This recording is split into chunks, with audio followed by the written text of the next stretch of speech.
Then off to pod record with microphone and cord. You must have been so bored without your favorite podcast. A brand new episode to stream or to download. You finally will know TGMEM's top films of 2025. It's really good. Did you get what I was doing? No. I was doing the Sinners thing. Rocky Road to Dublin. Oh, On the Rocky Road to Dublin, 1, 2, 3, 4, 5. good job. That was my... I thought about doing Sean Connery and H.R. Giger for an intro, but that would just be me talking to myself in two different voices. Clearly you haven't thought about the Rocky Road to Dublin sequence in Sinners as much as I have. I don't think anyone has. I'm David Scandura, I'm Justice Burkett. and today we're here to count down the best movies of 2025 on the greatest movie ever made. And if you can believe it, it's a Friday once again. Welcome to the greatest movie ever made, the show where we watch a movie and tell you if it's the greatest movie ever made. And once again, I do not have to do the full intro because we're not actually doing that on this episode. No, it is our annual tradition, first episode of the new year, the new year, which we are almost a month into at this point. We took a prolonged hiatus. Yeah. This is the longest break we've ever taken from recording in the history of this podcast. Are you sure about that? I'm pretty sure. Okay.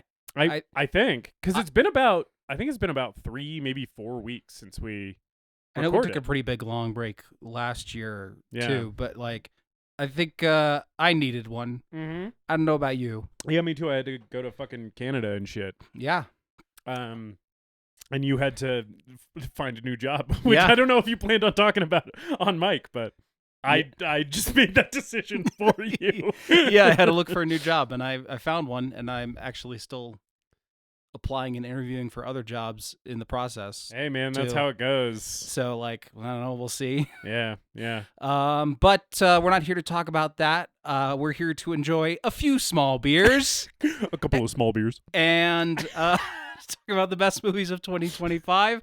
I'm David Scandura, joined as always by my co-host, Justice Burkett. Yeah, that's me. I was the thing I was going to interject with was a few small beers. I can't get enough of how he says that.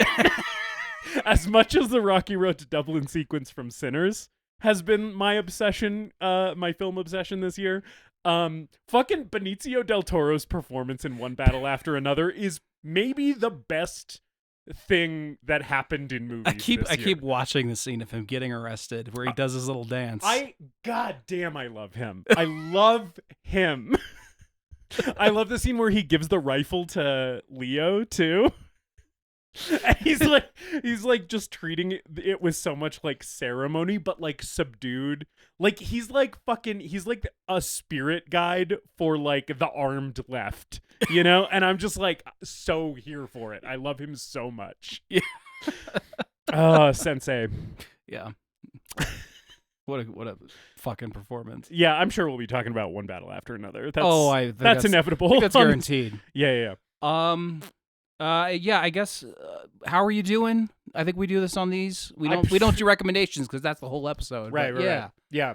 I'm doing good. I went to Canada for a Shakespeare theater conference.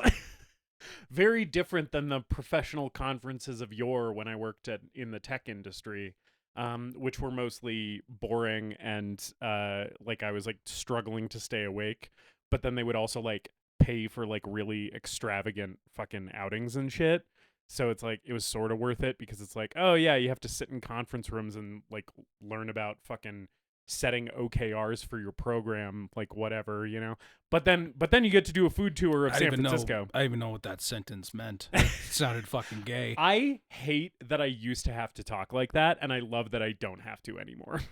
It's really nice that I no longer have to talk about like fucking OKRs and KPIs and fucking Jira tickets and like it is so nice being in arts administration and being like, now I actually give a shit about what I'm doing. Those all sound like the stupid sci-fi bullshit that like Frank Herbert would make up. That's because fucking nerds, fucking dork ass virgin nerds name all this shit in the tech industry. So everything sounds stupid. It's like how the fucking military surveillance company is called Palantir, right? It's like, because a fucking like dork ass nerd with a tiny dick who read fucking Lord of the Rings and took away the wrong lessons started a fucking company. Anyway, I'm not here to bitch about the tech industry. But yeah, the Shakespeare conference was like surprisingly good. Like I wasn't really looking forward to going. High Priestess Pod was party to much of my like bitching and moaning about how I was gonna have to like, I'm gonna have to go to St. John's in the middle of winter. It's gonna be cold. It's gonna be miserable, and I'm gonna have to hang out with a bunch of fucking actors. And then I had a nice time with a bunch of fucking actors. You know, like it really was one of those things where like I went to this conference. Not really excited about it, and then I went to one of these like it was like a workshop session the first 3 days, and I went to one of these sessions and I was just like, oh yeah, there's a reason that I fell in love with this. Like there's a reason that like this is what I'm doing with my life. It's because I actually do give a shit about it as much as I love to punch sideways, I guess, at other theater artists and talk about how annoying they are. But it's like, no, like there's something at the heart of this thing that really speaks to me, and I feel like some of my love for theater as an art form was kind of reinvigorated at this conference, and it was a really positive experience for me, and I'm really glad I did it. Right. Like I don't think anyone's getting into theater for the money. The money, like everyone who's there, egos and all, yeah, wants to be there and wants to do something creative. Yeah, and I met some really incredible people. Like I met some people from like the American Shakespeare Center and from Shakespeare's Globe London. Oh, awesome. Yeah, and like really like it was cool because it was kind of like a level playing field. Like there were like, you know, relative to the live theater industry, some like power players there, like the Globe folks, right? And like the Stratford Festival and stuff. But they were like chill and like didn't mind like shooting the shit with like little fucking sub $1 million operating budget operations like us, right? Like the Flagstaff Shakespeare Festival. And that was really nice. Like there was just no pretension about it. Like everybody's here because they like the same shit. Right. And yeah, it was cool. And I made some like good connections. All of whom I hope are not listening to this podcast. Yeah, it was positive. And St. John's is beautiful. I had a really good time in Canada. So is it your first time in Canada? No, I have been to the west coast of Canada before on a cruise. Me and High Priestess Pod took a cruise that her parents paid for. Like a few years back, and we went to British Columbia. So I've been there. But this was and I think when I was like literally an infant, when I was like a baby, I went to Niagara Falls, I believe, but maybe that was my older brother. But yeah, so I've been to British Columbia, but this was my first time on the east coast of Canada. Mm-hmm. And let me tell you, they do not joke when they say there blow some cold nor'westers on the banks of Newfoundland, my friend, because that wind is brutal. But it, you know, it's a beautiful city. There's beautiful, like, historic painted houses and stuff. Awesome. Yeah, it was nice. And I bought too many beers. And I regret spending so much money on beer. Yeah. I know we said we weren't going to do recommendations, but I'm just proud of myself for reading a book already. We're only 2 weeks into Good job. We're only 2 weeks into the year, and I've read a book, David. What'd you read? Well, this is more just a recommendation to literally you. Like, sometimes I do it with the listeners in mind, but I think you might enjoy A Head Full of Ghosts by Paul Tremblay.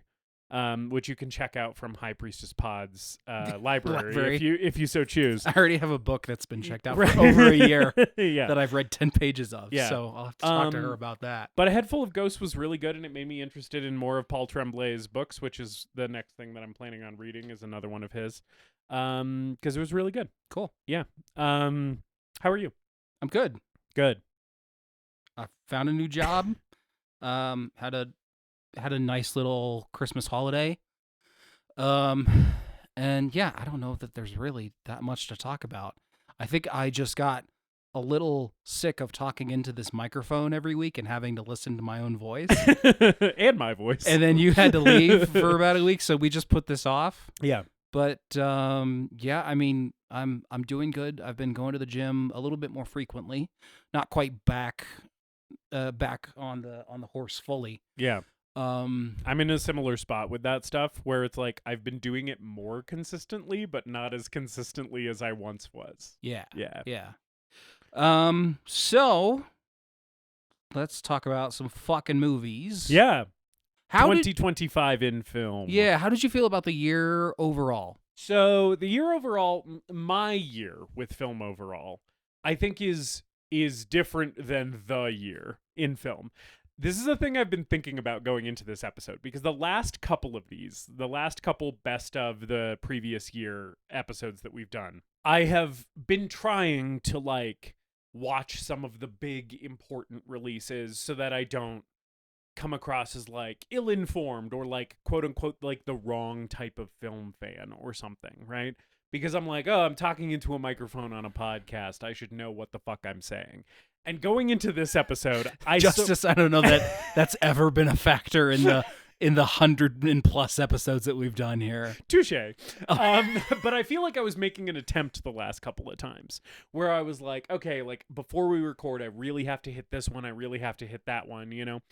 And going into this one, I was kind of like, fuck it. Like I've seen what I've seen, you know? Yeah. And so like my 2025 in film has been pretty good because mostly I just watched shit I wanted to watch, you know? So like I saw a lot of horror movies this year, obviously, because that's my main thing. I don't think that this year has been like a groundbreaking horror year, but we've got like some good ones. It's been sort of consistently above average, I feel like, in the horror output that like hit theaters. And a couple of like the big name movies of this year, Sinners was already mentioned, right? Have been sort of in that camp. And yeah, I mean, most things I watched this year I liked. But there's a few big gaps for me, like especially when it's gonna come time for like Oscar season. I'm like not gonna have seen most of the shit that's nominated because like I haven't seen Hamnet yet, and I haven't seen Marty Supreme, and I haven't, you know. So it's like, I feel like I spent a little bit of this year sort of further entrenching myself into like my specific niche of film interest. And I have made peace with that, and I'm like cool with it, you know. And as far as like my niche, I've been eating good this year, you know. Yeah. How have you felt about it? Yeah, I didn't watch as much this year as I did last year. I think I came into last year's best of episode having seen like 60 movies. Yeah. Because I spent time during our break catching up on stuff that I hadn't seen. Yeah. And I had intended to do that this year, but I didn't. Yeah. I just didn't bother with it. So yeah, stuff like Hamnet, Marty Supreme. I really wanted to see Ugly Stepsister. You should, my friend. That's one that you're really gonna want to get around to. Yeah, some of the smaller ones.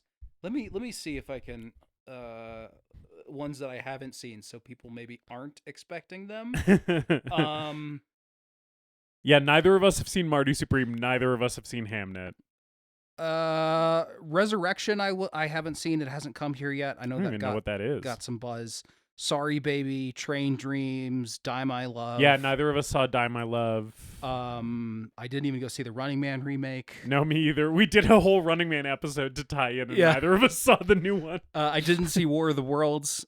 Oh, so that's not my worst movie of this year, like it is for a lot of people. No, yeah, me either. And then yeah, a lot of the bigger ones. Like I didn't go see Wicked 2. No. I was going to take my mom, and then it didn't work out. I think High Priestess Pod maybe watched Wicked 2. I know she's seen the first one.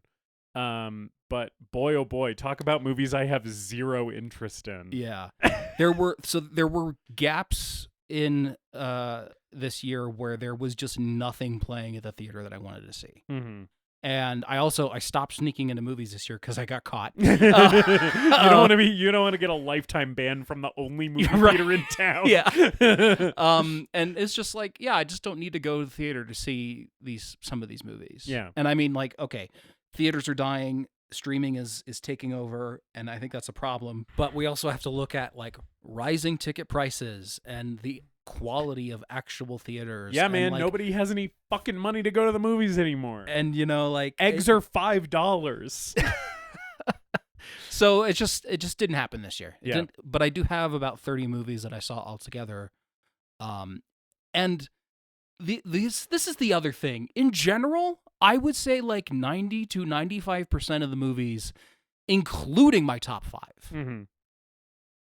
I probably like less than I did when I saw them. This is a take that you've given me multiple times throughout this year, and I am picking up what you're laying down when you say this. I feel like a lot of the movies that came out this year, especially the ones I saw in theaters, like hit pretty well for me when I watched them. And then like sometimes a movie will stick with you and sort of like build in a good way over time. I feel like a lot of the movies this year have sort of like diminished as I like thought about them after the fact.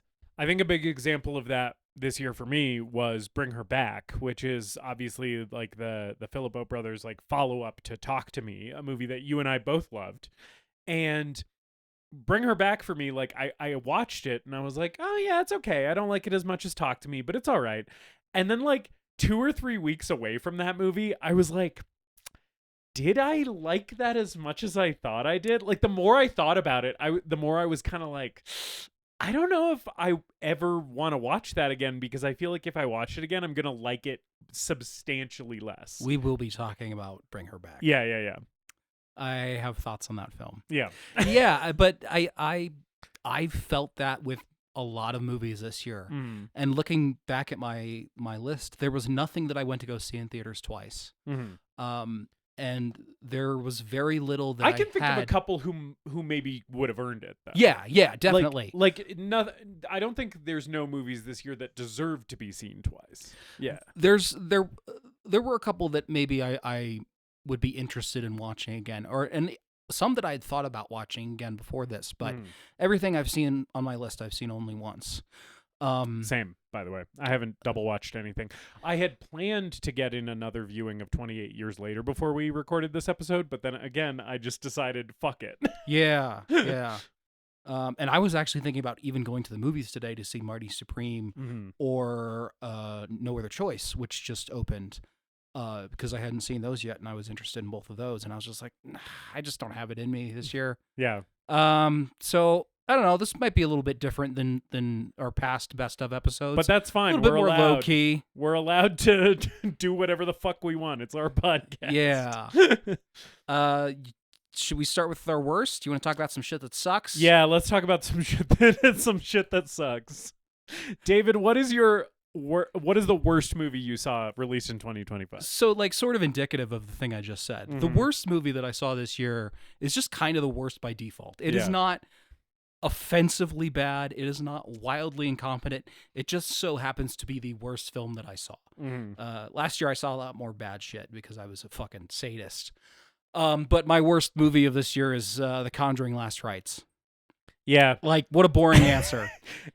Yeah, but like, you're right. It's just another Conjuring movie. Yeah. That's boring and bad. It sort of sucks shit. But it is kind of watchable and sort of adorable in its shittiness. And I did like it better than The Conjuring: The Devil Made Me Do It, which we did. Such a stupid ass title, which we did for Halloween this year. Yeah. I like The Devil Made Me Do It more than I like Last Rites because it's worse. That's fine. Right. Yeah. Yeah. But yeah, no, Last Rites is bad.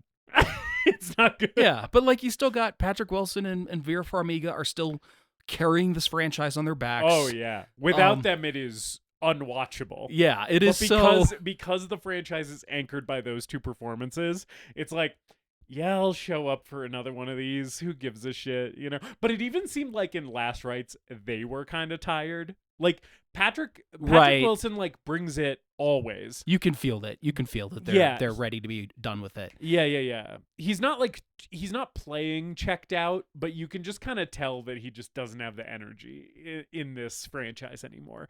You know, now he's directing, he's doing other shit, you know, and it's pretty clear that he's like showing up because it's like, yeah, I'll make a tidy million or two. And they said that this was going to be the last one, and then it was so patently obvious watching the film that they're trying to set up like a second phase of the Conjuring universe with these kids that they cast as young Ed and Lorraine Warren. Yeah. So like we're just gonna get more of these, and of course it made I think it's the most successful of the Conjuring films. Yeah. It made the Conjuring the most successful horror franchise. So like we're gonna get fucking more of these. Yeah. They're never gonna let this go until it stops making money, right? Yeah. So yeah, I mean it's kind of a boring answer, but that was the worst thing I saw this year. Yeah, I mean it might be a boring answer, but I can't really argue with you on it. That movie does suck shit. Yeah, people like them, and that's fine. Yeah, I had a good time watching it, but it's not good. Yeah, like you know, it's very funny to me that I've seen the first Conjuring movie, the third, and the fourth, and you haven't seen not the second one which or any of the spin-offs. A lot of people say the second one is the best one. I do not agree with that. I think like from an actual like quality perspective, the first one is the best. Which some people disagree with. Like some people think the second one's better. And then my favorite is the third because it is kind of a so bad it's good for me, which, you know, see our episode on it. But, yeah. What's the worst thing you saw? The worst movie I watched this year, David, was Death of a Unicorn, directed by Alex Sharfman. And boy, oh boy, is Death of a Unicorn a fucking sack of shit. I'm wearing my A24 hat. In this podcast record, to rep the production company that put out one of the worst movies I've seen released in the last 5 years, I would say. The visual effects look like ass. The script, oh my god, the script. It fucking like TikTok school of screenwriting. Like we are overwriting everything, and we're treating the fact that we're overwriting it as a joke in and of itself, right? This is the thing that infuriates me the most about this movie. Is like a character will make a joke that is overwritten, and then a character will commentate on how overwritten the other character's joke is. And it becomes so grating so fast because the script is so winky and so self-aware and so fucking MCU brained, where it's like fucking we're also irony poisoned, and sincerity is like a thing that we can't even approach because it's cringe, that we're just gonna treat all of this like it's a big fucking joke. And like 10 minutes in, I was like, Paul Rudd has never been unlikable to me until this movie. Wow. It's a movie that ruins Rudd, I didn't think that was possible. Dog shit movie. I fucking hated it. Also, I was stoned off my fucking ass watching this movie and assembling a Lego set, which is a recipe for success for your film. If I'm stoned and doing Legos while watching your movie, there is like a 95% chance that it's going to hit for me. So the fact that I hated this movie under those conditions is like a huge indictment on Death of a Unicorn. It sucks ass. I really hated it.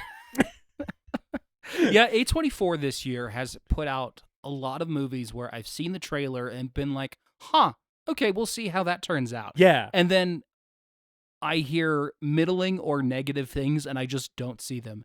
And Death of a Unicorn was one of those. Yeah. Death of a Unicorn, like, the reason I threw it on is because I was stoned. Yeah. I was like, oh, that'll be a fun... Didn't you ask me to? Yes, I did. I asked for your advice about what I should watch. I was like, I think I asked if I should watch, like, If I Had Legs, I'd Kick You or Death of a Unicorn.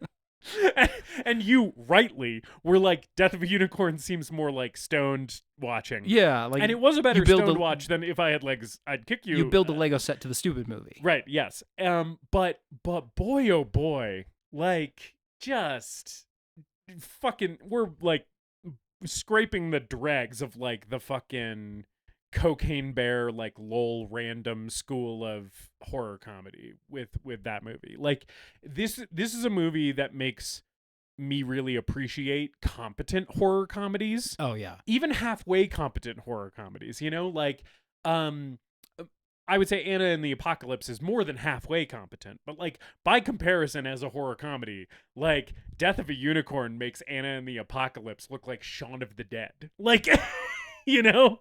Like yeah, it's just it's really indicative of the thing where it's like people say horror comedy is hard to nail, like it's hard to balance the tone. And it's like when you see a bad one, you really appreciate how true that sentiment is. Because it's like when it goes wrong, it goes really, really wrong. Yeah, blows. Didn't like it. That sucks. Yeah. What should we do? Should we do? Do you want to do like we usually do surprising, most surprising and disappointing? and disappointing. And then our And- top. Yeah. Okay. Yeah, so we started negative. We started on worst. So let's pivot to surprising. Let's talk Yeah. about some stuff that that maybe we enjoyed more than we expected. Yeah. How about you do start this one? I'll start this one. Yeah. Most surprising for me was I did not expect the third entry in a franchise that I have mostly been sort of like, yeah, it's pretty good. To be one of my favorite movies of the year, and that's Wake Up Dead Man, Rian Johnson's Wake Up Dead Man. I would say that that's the most surprising for me because I sort of was starting to feel after the first couple like there would maybe be diminishing returns with the Knives Out franchise because I like Knives Out a lot more than I like Glass Onion. Glass Onion, I was like, okay, like I still like this movie. I think it's good, but it didn't really grab me in the same way. And so with Wake Up Dead Man, I was kind of like, yeah, it's probably going to be like a little bit more of that trajectory. And instead, it was like, oh, this is maybe my... I was going to say maybe my favorite Rian Johnson movie. I do like Last Jedi more. But like, it's my second favorite Rian Johnson movie that I've seen. And it... And the best of the Knives Out films. And easily, like by a pretty tidy margin, the best of the Knives Out franchise for me. I really loved it. I really love all the performances. I especially love Glenn Close in that movie. I think about Glenn Close in Wake Up Dead Man. I've been thinking about that like every day since we watched it because I think she's phenomenal in it. I like that it's like more somber and subdued and kind of reined in terms of like the Muppety silliness that kind of exists in those first two movies. Like we're not doing as much of that, so when it is deployed, it's deployed to greater effect, I think.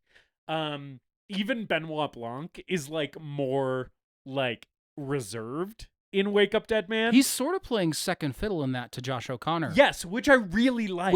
And like there's always like a protagonist in the movies that isn't Benoit Blanc. Yeah. But in this movie more than the others, it's Josh O'Connor's movie. Yeah, which I love, and I think he's phenomenal in it. I think the cast overall in that movie is great. I think Brolin, it's been a big year for Brolin. He's been like doing cool shit.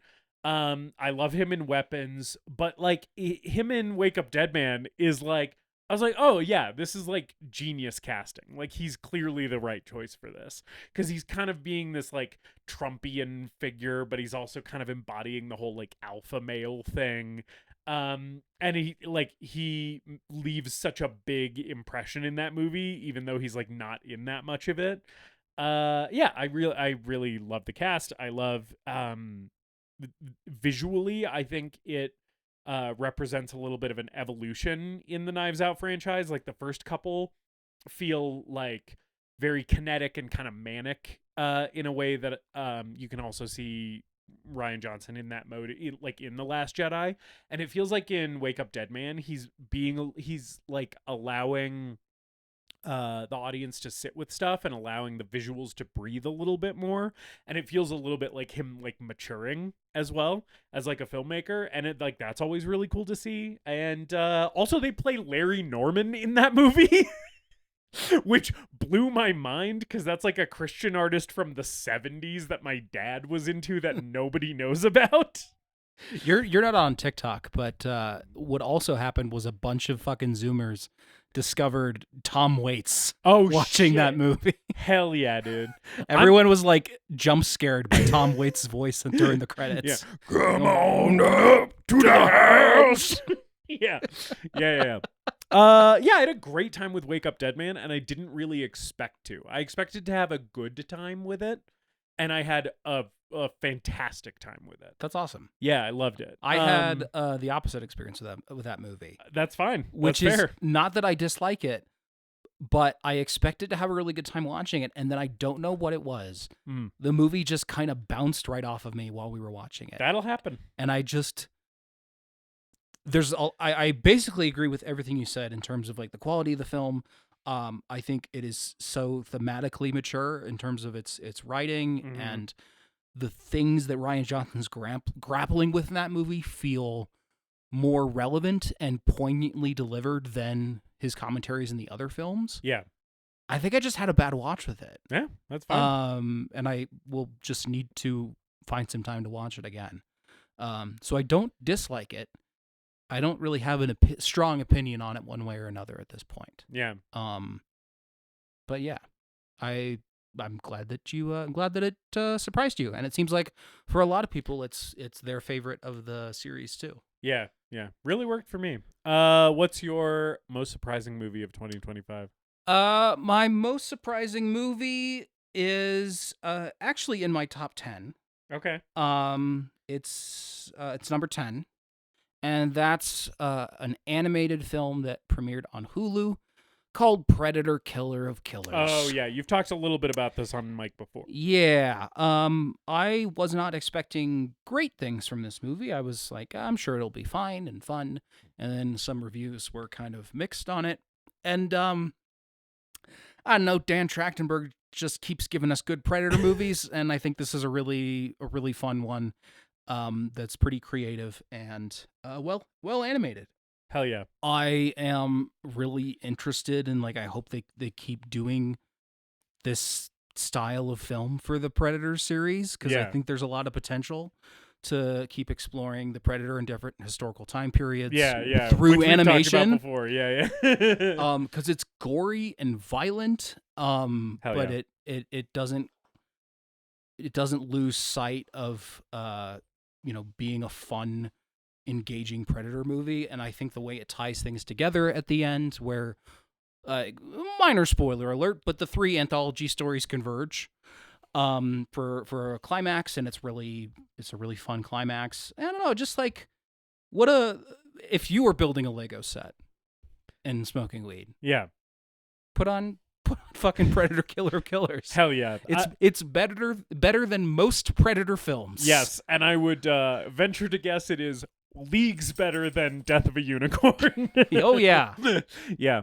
I didn't see either of the Predator movies that came out this year, which I really want to get around to Badlands. But Killer of Killers 2 is like on the list. And thankfully, one of the nice things about one of the fucking shit ass streaming services that we have, Hulu, right, is that they at least have all the Predator and all the Alien content. So it's like, okay, that's a one-stop shop for that shit, you know?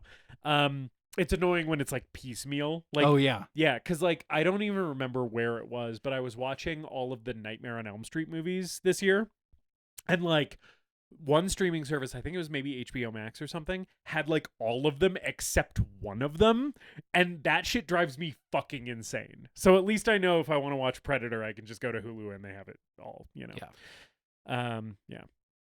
Well, cool. I'm glad you like the cartoon Predator movie. Yes, the cartoon Predator movie was actually pretty fun. So like, from surprising to disappointing, I guess. Yeah. I went first on surprising. David, what's the most disappointing watch for you this year? So I think I might already know what it's it a is. movie that you already referenced. Yeah. Yep. It was it's a horror movie from a pair of directors that I really had high hopes for, and that's Bring Her Back by the Filippo brothers. Yeah. Um, Not like a bad movie. no, but it proves a few things. Like Yeah. they're still great great directors and have a great sense of visuals. Yep. They get great performances from their actors, Yep. especially the young actors in that movie. Oh yeah. I And, think that that's pretty inarguable Yeah. is that the young actors in Bring Her Back are like really all bringing it. Like And- there's no bad kids in that movie. And like Sally Hawkins is great. She's been getting a lot of praise for that yeah, performance. totally. But the kids in that movie were so incredible to me. Mm-hmm. But to me, it all felt like a lot of unearned misery. And it's pretty clear that I think they're influenced by like the French Extremity. I don't know if they've said this in interviews, but watching this, it reminds me of movies like Inside and Martyrs and High Tension. But all of the grim most of the grim violence in that movie and the dark, disturbing themes just rang so hollow. And for me, with Talk to Me, there's some of that mean-spirited energy in the film, but it's also fun Mm-hmm. and creative Mhm. and felt disturbing to me. Mm-hmm. Whereas watching Bring Her Back, a lot of that imagery just felt manufactured. Yeah. It's an exploration of grief and trauma, and we do that by the main character hallucinating his abusive father throughout the movie. That was one of my least favorite things. Over and over and over and over, you know, like Yeah. it has elements that I enjoy, things that I wish it had explored further, and I can appreciate how dark it is willing to go in areas, and even some of the humor in that movie worked for me. Like when the kid starts eating the table, that's cool. Yeah. And some of the humor with Sally Hawkins' character, but I Mhm. never feel like they're striking a balance between creating something that is both disturbing and funny. Yeah. In an effective way. And I was just kind of like, I thought Talk to Me showed a lot of promise, and this still showcases some of their better qualities as directors, but I'm like less excited for whatever they have next, you know? Yeah. Yeah. Yeah. I felt very similarly to what you're saying. The other thing for me was that it just felt so thematically it felt like such well-trod territory thematically, right? It felt like a lot of the same stuff that they had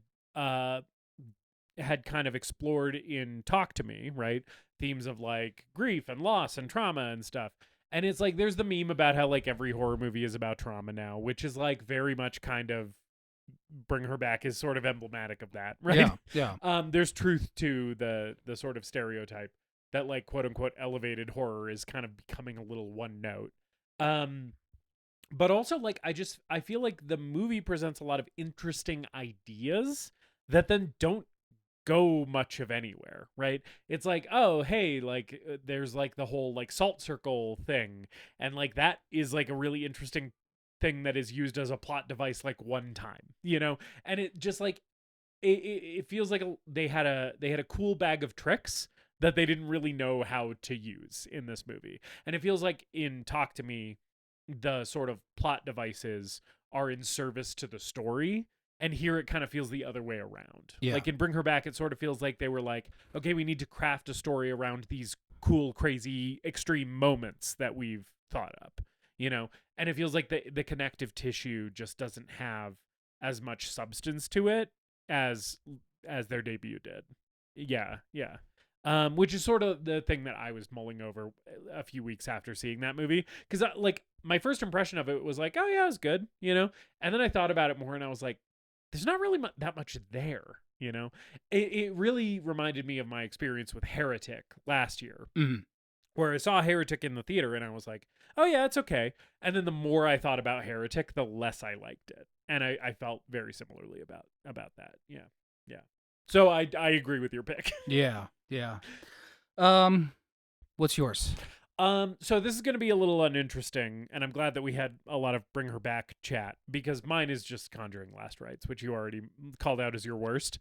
The only reason that it's disappointing and not worst is because I saw Death of a Unicorn, right? But like, what disappointed me about it is that Conjuring 3 was kind of so bad it's good for me.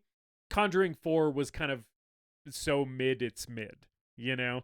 Where like it didn't have as much unintentional silliness as 3, you know, because 3 has some of the like really egregious like bad green screen stuff. There's and the silly Satanist. There's the haunted waterbed in 3, Yes. and like I can't really remember any of the scares from 4. Totally. The only one I remember is like the wedding dress try-on one, which is like a totally passable scare in a really bland whatever movie.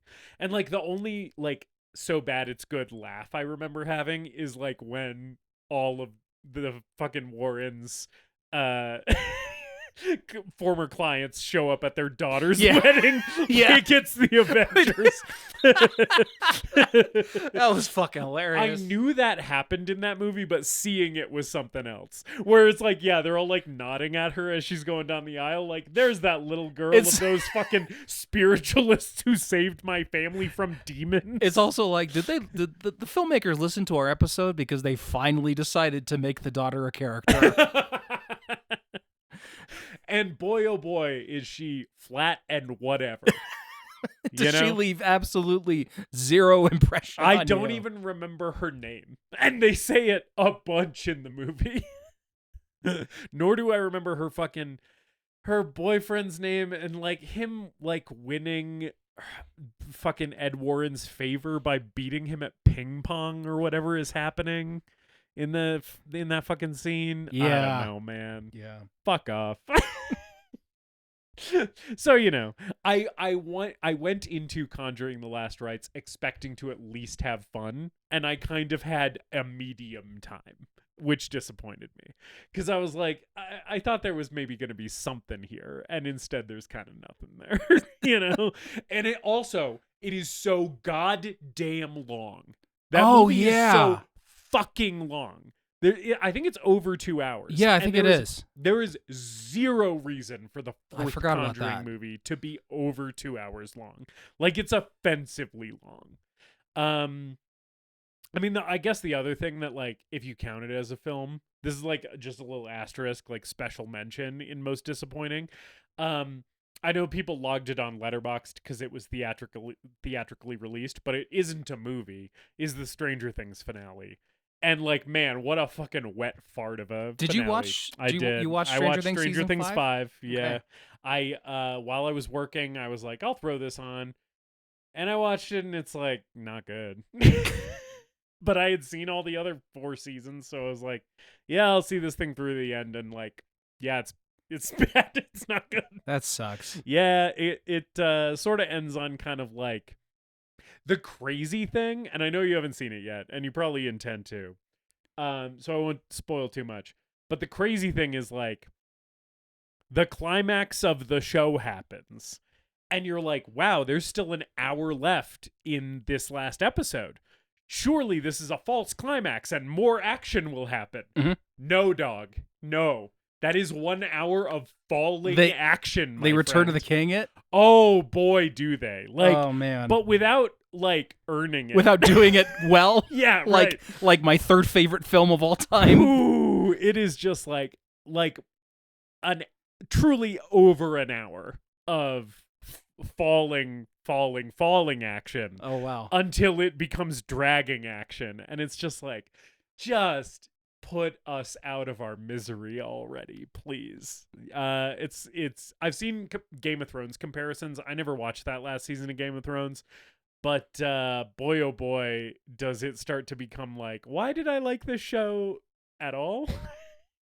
I put on season 2 this week. Yeah, because I own season 1 and 2 on Blu-ray. And I was like, oh, this I'm having a better time with this than I expected. Mm-hmm. And eventually I'll get to that 5th season, but I am in no rush to do so. Yeah. Because I remember not liking season 3. Yeah. And then season 4 was like, oh, this is a step in the right direction. And then the last episode was like their first 2-hour movie length episode. And I was like, oh, this sucks. Yeah. And if this is a sign of things to come for season 5, I'm worried. And then I talked to my brother, and he gave me some of his thoughts, like non-spoilery.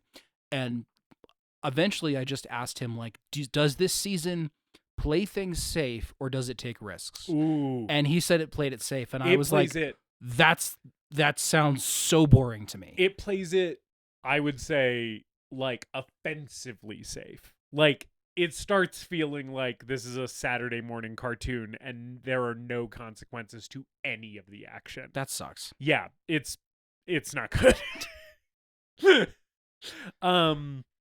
So, honorable mention for Stranger Things 5, but not technically a movie, even though the last episode was released in theaters. Uh-huh. But yeah. Yeah.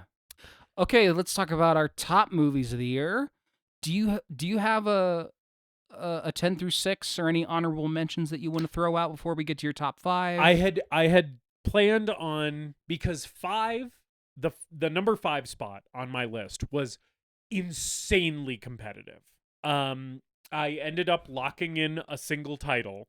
For a while, I thought I was gonna have to be like, it is a tie. Mm-hmm. But I did pick one movie to be in the 5 slot. But I do want to give some honorable mentions to other films, because, like, once we get to the 5 position on my list, we're in 4-star territory if we're talking about like a 5-star scale. And I saw a lot of 4-star movies this year. So some movies that I really enjoyed that are vying for that 5 spot are Avatar: Fire and Ash. Just the pure spectacle of it, Right. made it a contender for me. Eddington, Ari Aster's Eddington, a movie that almost was my most surprising movie of this year, because I just truly did not expect to like it as much as I did. I didn't see Beau is Afraid, but I loved Hereditary and Midsommar.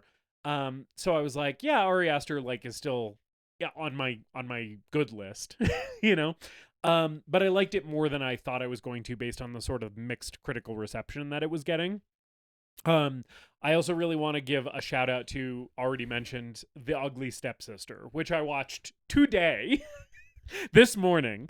And it's not in my number 5 spot, but I did briefly toy with adjusting my list after watching that movie, because it's so gross, David. That's what I heard. It's so gross, and I love it so much. Also, just like, awesome.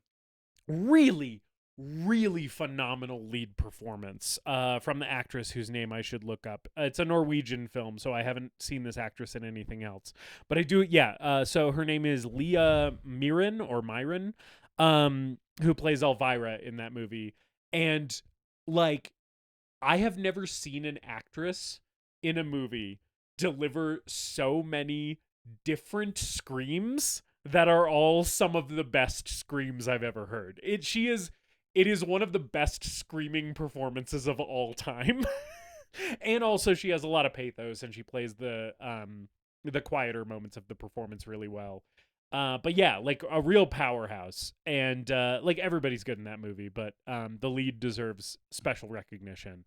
And yeah, it's just, like, gnarly and fucking stylish and fun and funny, and again, so gross. So yeah, that's an honorable mention. Another honorable mention that I think you might have on your top 5 list, but we'll get to that. A contender for the 5 slot for me was Begonia, Yorgos Lanthimos' Begonia.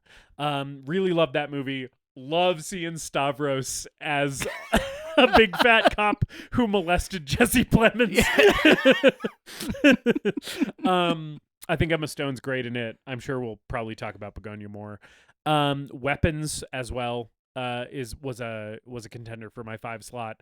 Really, really loved that movie. Yeah, Had a great time with it. I was not as hot on Weapons as everyone else. Yeah. I thought it was good, but yeah. Yeah, I know you and I kind of, like, vibed with it differently. I really enjoyed Weapons. I liked it almost as much as I liked Barbarian. And yeah, just the performances in that movie, wall to wall, really floored me. I think Julia Garner is like so good in that movie, and Berlin's great, and yeah, and I had a super fun time with it. So those are like just some of the ones that deserve shout outs that didn't quite make the cut. Did you have anything that you wanted to call out before we get into the actual top 5 list? Yeah, I'll do my 10 through 6. Yeah. So 10, as I already mentioned, was Predator Killer of Killers. My 9 was David Cronenberg's The Shrouds. I still haven't seen that. I really want to. Which is like further proof that Cronenberg is just making movies for him and doesn't give a fuck what anyone thinks. Yeah.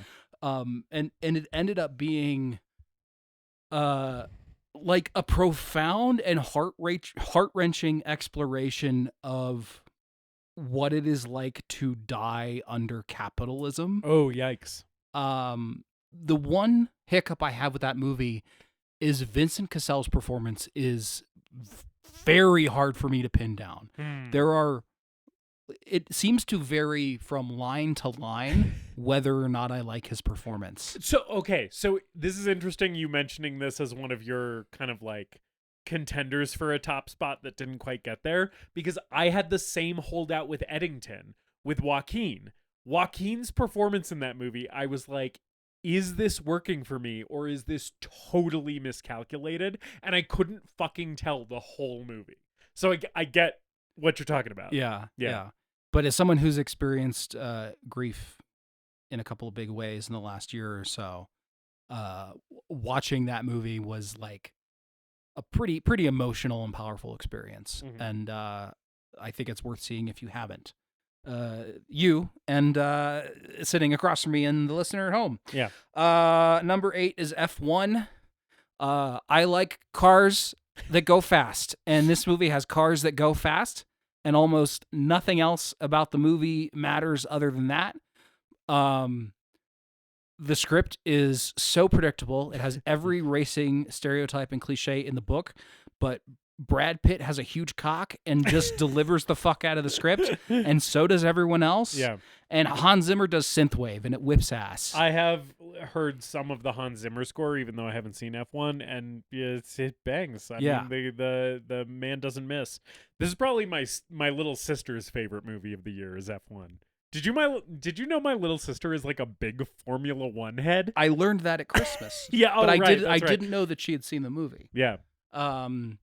Yeah, I mean, like, turns out Joseph Kosinski, if he can strap cameras to fucking F-18s for Top Gun Maverick, he can stick them on F1 cars. Yeah. And it ends up being almost as effective Cool. as that. Cool. Yeah, I just had a lot of fun with that. My 7 is a movie that we'll probably talk about a little bit more later, is 28 Years Later, which was like so surprising and creative. And it is one of those movies that I don't know if I went back to it, if I would like it more or like it less. But I was so pleased and intrigued by the ride that movie takes you on. And it's one that I've continued to think about over the past year.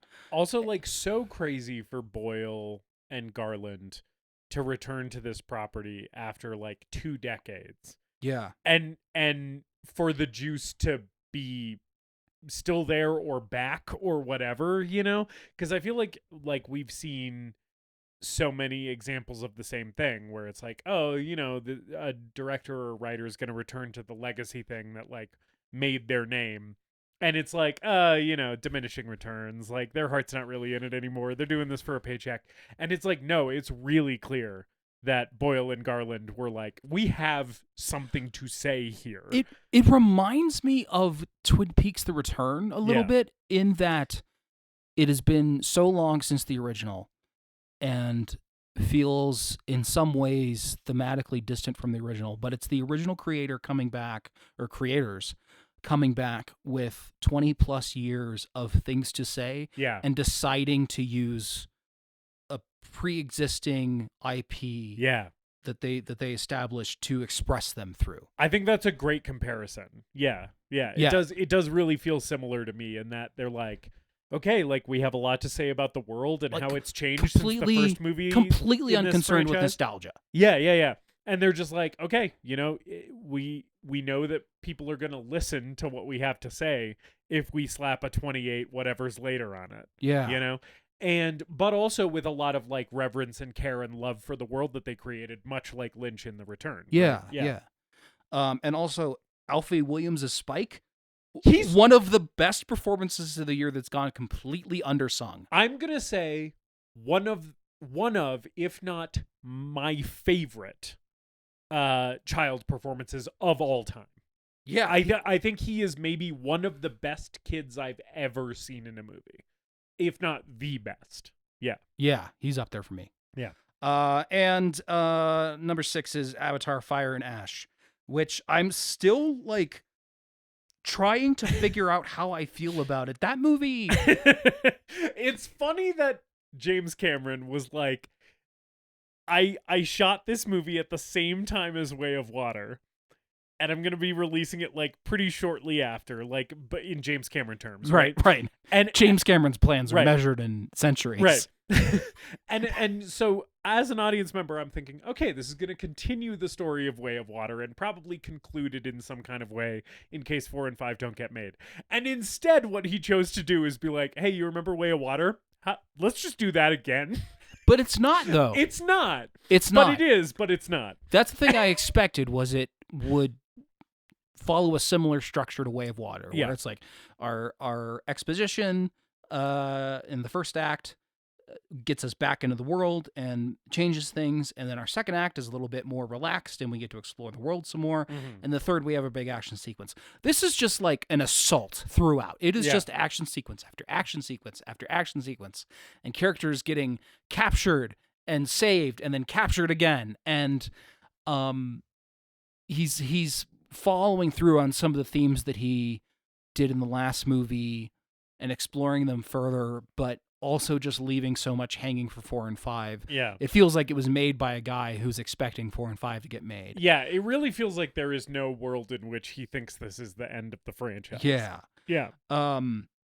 It was a lot to take in for 3 hours and 20 minutes. Yeah. And I had a great time with it. As it stands, it's probably my least favorite of the Avatar films, but it's still very well made and really enjoyable and a spectacle made for the big screen. I'm just still kind of trying to figure out how to feel about it. Yeah, I feel that big time. But like the thing that buoys it up to like number 6 on your list and like a runner up on my list is it's also like Varang's in that movie. Oh my god. And also there's fucking so many whales. There's fucking Na'vi airship pirates. Yeah. That's cool. They have air fucking boats that these big fucking jellyfish, inflatable jellyfish pull. And it's like, just seeing that on the big screen, I'm like, nobody is doing it like James Cameron. Like, it's like he continues to exist in a world that nobody else is touching. Yeah. Or approaching. And if this is one of his worst movies, Yeah. he is truly one of our greatest living directors. Because Yeah. like, Because it's still awesome. It's still great. I still had a great time with it. Yeah. Accepting his like Piranha sequel, right? Like, Which doesn't even count. what's his worst movie? Like fucking True Lies, which still Probably, rocks? yeah. Like he never misses. Yeah. Yeah. I'll see as many Avatar movies as he makes. I don't give a shit. Yeah. If the 5th one comes out and he's like, I actually have 3 more, I'll be like, all right. I'll be 40 and sitting in Avatar 5. Yeah, man. Yeah. All right, Fun let's movie. get to the top 5. All right. What's your number 5? Number 5 for me, coming in right under the wire because a lot of the runner-ups that I mentioned, Weapons, Begonia, I saw, a little bit ago, closer to their release. Yesterday, I watched If I Had Legs, I'd Kick You, which is another A24 release. So they didn't have only duds this year with Death of a Unicorn. They also had some good shit. And boy, oh boy, did I love If I Had Legs, I'd Kick You. I thought it was fantastic. It is like, it's a character study around a character who is a massive piece of shit who sucks at everything, which is one of my favorite types of movie. Is just like a movie that focuses on like somebody who is bad at being a person. And it's anchored by this like phenomenal like simmering and tense and weird and unsettling performance from Rose Byrne, who just like has you on the edge of your seat the entire movie. And goddamn, Rose Byrne rules in this movie. I really hope she gets an Oscar nod. I don't know if she deserves a win necessarily, but she definitely deserves to be part of the conversation. Really stylishly made. I thought it was really sleek, and from a director who I had not been aware of, who wasn't on my radar at all before, Mary Bronstein. And that might be her feature debut. Yeah, I think it is her feature film debut. So like a pretty impressive debut project. Good kid performance in this movie as well. The kid is sort of like off screen intentionally for the majority of the runtime of the movie. And I thought that was like a really powerful decision, because like the movie's about like parenthood and the pressures of like raising a human and being responsible for somebody else's well-being. But also the kid is sort of like a metaphor for just responsibility and being an adult and having people rely on you for things. And I feel like that the choice to make the kid less of a character and more of just like an off-screen presence that is like pulling Rose Byrne to and fro and kind of like tearing at her constantly as she's like trying to find peace, made the movie more like universally palatable to like me as a person who doesn't have kids, and especially after watching If I Had Legs, I'd Kick You, does not want them. Also, fucking 10 minutes before the end of If I Had Legs, I'd Kick You, Christian Slater suddenly shows up in the movie. Oh, wow. And just kicks the door down and delivers like an awesome 10 minutes of Christian Slater insanity, right? And yeah, banger movie, banger kind of downer, ambiguous ending, and I thought it was really well written. Conan O'Brien is great in it. It What? rules. Yeah, he plays Rose Byrne's therapist. Okay. Yes, he rules. He's great in it. Good movie, good soundtrack. Really enjoyed it. Oh, also A$AP Rocky's in it, and he's great. Okay. A$AP Rocky is awesome in If I Had Legs, I'd Kick You. Wild. So hard recommend. I had a really great time with it. It's like a bad time. Like, it's not a fun watch. Yeah, I had heard good things about it, but I didn't prioritize it because I also heard it was pretty disturbing and I just wasn't in the mood for it. It's a little punishing, but like it's punishing not in like a it's not punishing in like a New French Extremity way. It's punishing in like a psychological way where it's like it just stresses you out, you know.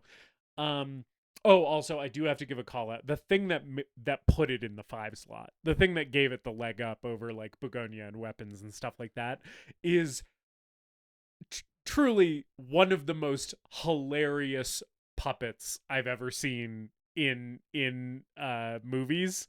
There is a puppet hamster that shows up. Okay. There's a hamster. When you watch the movie, there's a hamster. Uh-huh. At a certain point, the hamster is just clearly a puppet, and it is truly hysterical. Like, I was like howling. So like, great movie overall. Puppet hamster really like sent it over the top for me. Yeah, man, good movie. Cool. What's your number 5 of the year? My number 5 is to give A24 some flowers. Another film released by A24 this year, and that is Warfare, directed by Ray Mendoza and Alex Garland. Yeah. This is such a unique take on a war film that is partially directed by a veteran who lived that experience. And I really appreciated how sensory this film was and how restrained it is. It is not. A lot of people were kind of chalking it up to be another rah rah go America propaganda war film like so many others, and it's clear that this is not. It was far deeper than that. It is about a mission that Ray Mendoza went on, and the experiences of the men who lived and died through it, and it is all pulled from their memories and their experiences. So everything that is depicted on screen comes from a real perspective. And it uses perspective in a very interesting way with sound and subjectivity, and only seeing specific things and restricting the perspective to the guys in the house. Mm-hmm. It's a group of soldiers who occupy a house in Iraq and get attacked by insurgents. And it is violent and stressful, but also, again, like restrained and grounded and realistic and properly tense. The first 30 minutes of the movie are just the guys hanging out, waiting in this house, monitoring people outside, that eventually builds up to the conflict breaking out. And you could hear a pin drop in that theater, waiting for it to finally explode. And I think, like, at the end, it leaves you with a sense of, you're left with the feeling of, like, the pointlessness of war and how these soldiers are just kind of puppets to a larger machine that doesn't care about them. And how, like, just how ineffective the whole war on terror was. Right. And it does it in a very brief shot that I think not enough people really focused on this year when in regards to the film. It was a real event that happened, so it's like I can't really spoil it. Yeah. But 2 people die and a few guys get injured, and all of that is used so well to talk about just how pointless this all was. Yeah. And it's not flashy. It's never over the top. Ray Mendoza is represented as a character in the film. There is a guy playing him, but he isn't the hero. He's just another guy in this situation with the rest of the squad. Right, because in the reality of these situations, like, there are no heroes. Right. It's just a bunch of scared kids shooting at each other. Right, and it really emphasizes that. It was really a really impressive showing from both of these directors. And it's Ray Mendoza's first film working with Alex Garland, so I'm interested to see if he continues to make movies after this. Yeah. And yeah. Based on everything that you're saying, I think have you ever read the book War by Sebastian Junger? No. I think you would really enjoy it. Okay. Sebastian Junger is a journalist, and he was embedded with a group of soldiers in Afghanistan during the War on Terror. And he wrote that book as a, partially events that happened, like, while he was there and while he was embedded. But then also partially, like, after he returned to the States, he, like, reconnected with one of the guys who he had been embedded with and was, like, talking to him and interviewing him. And a lot of the same stuff that you're talking about that you, like, gravitated to in Warfare are, like, big themes of that book, which is, like, the futility of war and how, like, there's no heroes and everybody kind of just doesn't know what they're doing and everybody's scared and is and it's chaos. And yeah, that's what it does. It shows the chaos. Yeah. And there's a point in the movie where the team meets up with another squad, and there's immediate hostility between them, both, like, as characters, but you, the audience, because, like, you've seen what these guys have been through. Yeah. And this, there's like there's a wounded guy on the floor that was wounded in the explosion, and the other soldiers show up, and one guy, like, accidentally bumps into him and stuff like that. Like, it's very tense, very effectively tense, without ever spilling over into something that's over the top in like an action movie, which a lot of war movies end up being. Right, and that's how it ends up being like military propaganda, right? Right. Is when you start like getting into the like glorification Yeah, territory, there's no which gl- it sounds like this doesn't really happen. Yeah, there's no glory here. Yeah, cool. Yeah. Number 4. Number 4. What's your number 4? My number 4. On the rocky road to Dublin, 1, 2, 3, 4, 5. It's Sinners. Perfect. That's my number 4, so we can talk about it. Great. So number 4 for both of us is Ryan Coogler's Sinners. Boy, oh boy, what a fucking fun time at the movies. I'm gonna What have a good time. I'm gonna have things to say, Yeah. but what I want to say first is, what a good ass movie. What a good ass movie. What a visually stunning movie. The really the thing that arrested me about this movie, because I have seen, I think, only one other of Ryan Coogler's movies, which was Black Panther. Yeah, I think that's all I've seen too. And Black Panther, to me, very much was just like Marvel aesthetic, right? Where while I was watching that movie, I was like, yeah, this looks like fucking every other big budget superhero, whatever, you know? And there was more to that movie than the visual aesthetic. And it ended up being one of the superhero movies that I was like mostly positive on. But then seeing him kind of out of the MCU machine, right? And just doing a thing that he is clearly passionate about in Sinners, I was like, this guy has the fucking juice. And also, like, after watching Sinners, I watched so many interviews with him because I just started becoming very compelled by him as a person, as a figure. And it is very clear when you watch interviews with Ryan Coogler that he is like a genius. Like, he's one of those guys, like, I feel like I feel this way about like Cronenberg, and he's one of those guys that you're just like, this guy is making movies because that's what he's passionate about, but this guy could do fucking anything if he put his mind to it, right? Because he just has one of those brains, you know. And yeah, like it looks so good. It looks so fucking good. Which is really one of the main draws for me, where I was just like, the blacks are so black, the colors are so colorful. Anytime there's a light source, it like draws your eye in the frame like perfectly to what you're supposed to be looking at. Like, he has such a command of like light and shadow and color, and it's like sumptuous. You know, I loved looking at it with my eyeballs. And also it's like well written and there's good performances and stuff.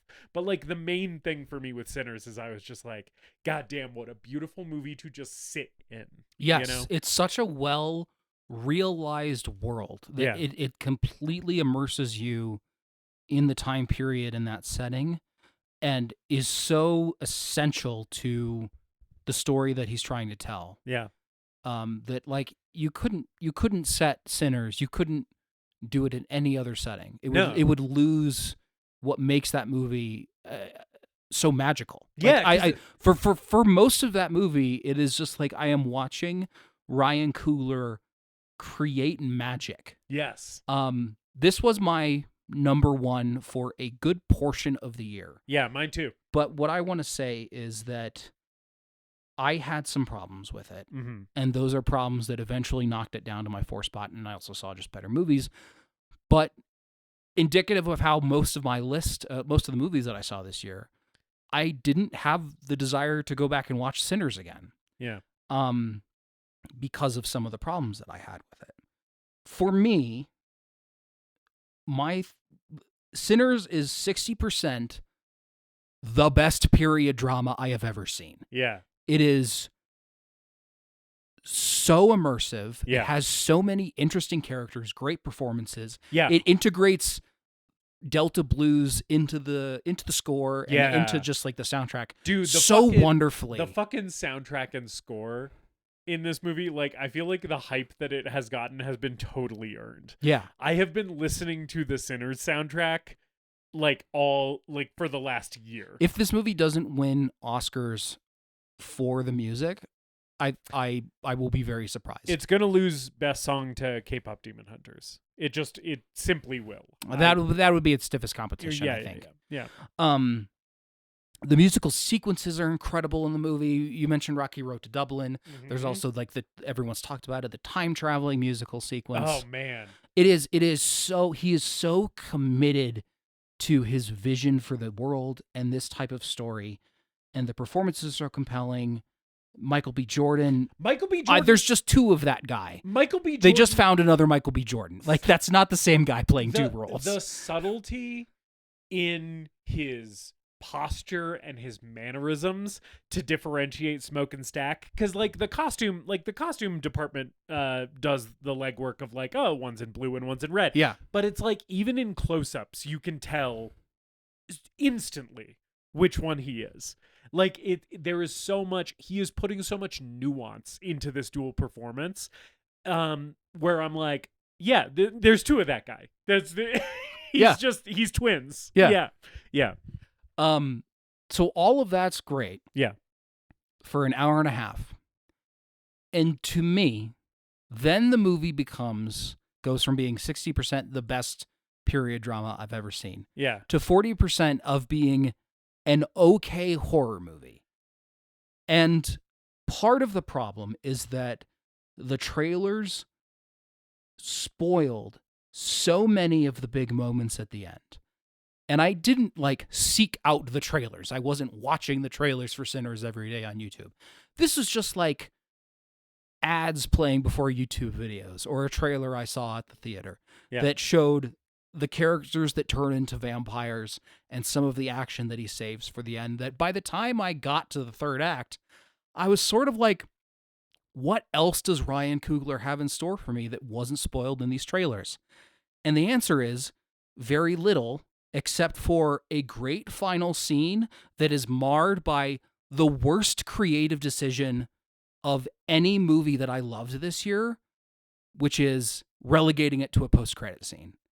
It is so that final scene is so good, and structurally the way they chose to fit it into the film by making it post credits kind of soured me on the whole experience. Which again, this is a great movie and I really, really loved it, but some of the decisions that were made in making it a horror movie didn't knock it out of the park for me the way that I wanted it to. Yeah. I feel like you could have done so much more with the vampire action, with the kind of Night of the Living Dead Assault on Precinct 13 setup of it all. Yeah, the siege of it all kind of is, it feels a little bit like an afterthought. Yeah. Like we spend so much time setting up the vampire threat outside, and then when it comes time to do battle, like when the vampires are coming in, right? It ends up sort of feeling a little like, okay, the setup was a little bit better than the payoff here. And when we spend so much time at that fucking front door. Yeah. Like going back and forth on if we're gonna let someone in or not.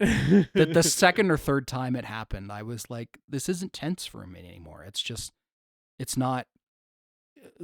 It's not as compelling to me. It just feels like the movie is dragging this out longer than it should have. Sure. I really see what you're saying though about the post credits or like mid credits scene. Yeah. Because it's like, I think a post credit scene can work to a film's benefit, right? And I think when a post credit scene is sort of a button on the thematic journey of a movie, or is a teaser for things to come. Yeah. Like that makes sense. When it's like when it's the conclusion of multiple characters' arcs. It's the end of the movie. Yeah. The movie ends. Yeah. And the credits start, and then the movie decides, no, here's the actual real ending that will satisfyingly wrap everything up. Yeah, and it's like that just should be part of the movie. If you want to see a good end credits scene that operates how an end credit scene should, The Ugly Stepsister, my friend. Cool. Yeah. Phenomenal end credit scene in that movie, which is just a beautiful little button on everything that movie has going for it. But yeah, no, I do really agree. It's like what were we thinking with that? Like, it should just be part of the movie. Yeah. It's part of the movie. So I'm at the point where it's like, now someone should go back and fix that. Yeah. And change that and put that out on all the subsequent releases of the film. Yeah. That's a lot of negative stuff to say about a movie that I liked a lot. Yeah, I thought it was great. I thought it was a great movie. I think just some of those things kept it out of the top spot for me. Yeah, yeah. And I cannot stress enough how many times I have watched the Rocky Road to Dublin sequence. Probably my favorite thing in a movie all year. Okay. Was that scene.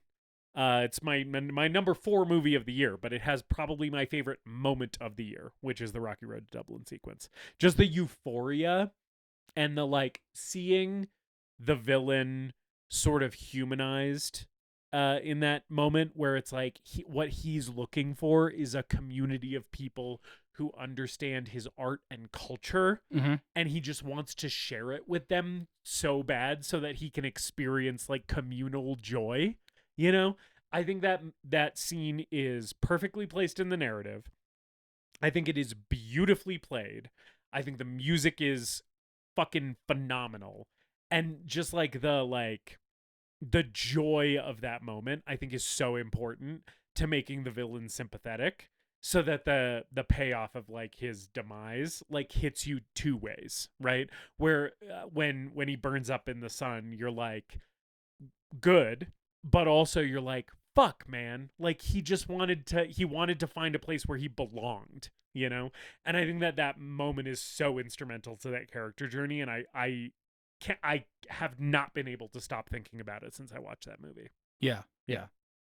Great movie. There's so many different ways to interpret it and so many ways to love it. And like, I'm so glad that it got the commercial and the critical success that it did. Yeah. Because there are not enough original films, and I think Sinners is so staunchly unique in its own thing in that category. So. And like I said, I think Ryan Coogler's a genius, and I'm very interested in whatever he is going to be cooking up next. Yeah.